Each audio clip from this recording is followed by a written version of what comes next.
volunteer who they are at first glance. But if it takes time to get to know them, their games are crystal clear. They are Oakland. Oakland is them. Well, I think hard-nosed. That's the first thing about us. We're a hard-nosed type of player. We like to talk trash. We're not going to take a lot of smack from a lot of people, and we're going to play hard. The mentality out there is very urban, very city-like, you know, and it's rough out there in Oakland. It's a brash game, very defensive-oriented. I know for me coming up, everybody felt like they could score on somebody, but when you can shut somebody down and let them know that you're going to shut them down, and that's what I think we got the biggest kick out of. We're going to have a lot of gut, you know, a lot of guts. And we just go straight at somebody and just play hard. And I think a lot of Oakland players who done came out of Oakland, that's the way they play right now. Wherever there was a gym, wherever the guys, you know, you made a couple phone calls and guys would say, okay, we'll meet you there at a certain time. And for some reason, the guys were never late. If we did hit the playground, it might be at Bret Hart Junior High School or at Mosswood occasionally. But for the most part, we try to sneak in a gym somewhere. You know, if we climb through a window or anything, a locked door, we try to do that. Oakland's athletic tradition covers many sports.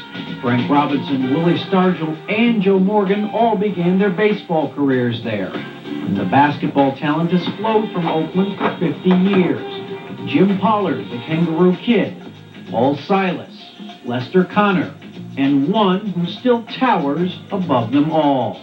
Basically, I remember him coming out on the playground, and I was just a youngster then, but we would play 3-on-3 basketball, and he would come from USF and dominate the whole court the whole day.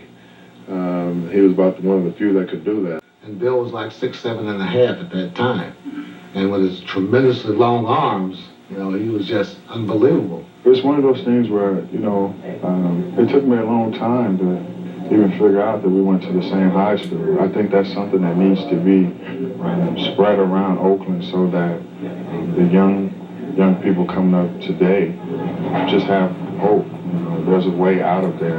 Russell's legacy touched the kids growing up in Oakland 2 decades later. From that group came the next generation of high-profile Oakland talent. Peyton and Shaw first learned about each other playing here at the East Oakland Youth Development Center. And the love of the game turned their brethren from different neighborhoods into one basketball fraternity.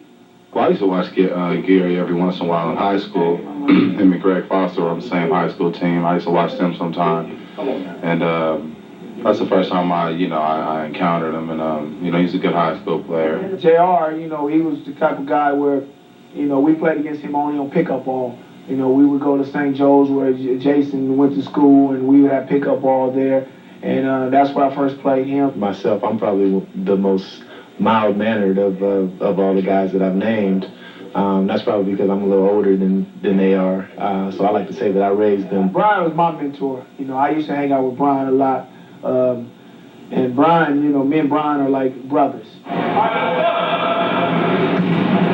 Jason was young when he was a youngster, and I used to beat up on him a lot. He told me to take the ball and try to score against him, and unfortunately I didn't get a shot off. You know, he was this point guard across to me that as dominant as I was in high school, at the next level they'll take away a lot of the stuff that I could do. And then he said I needed to add something to my game, and he got his point across clear. Now, Kidd and Peyton are the best guards in the game. They'll play together on Sunday. The legacy of Oakland lives on. It's funny how we just all grew up together, and you know, it's fun to see everybody grow up like that and have the success that they've had. And that's the number one thing that sticks out in my mind. We try to be all-around basketball players, not just a one-dimensional player. We want to do both, and then that means you get picked sometime. You know, in Oakland, we want to get picked. You know, we be on the playgrounds or we be in the gym. We don't want to be the guy that just be the last pick. Real nice story.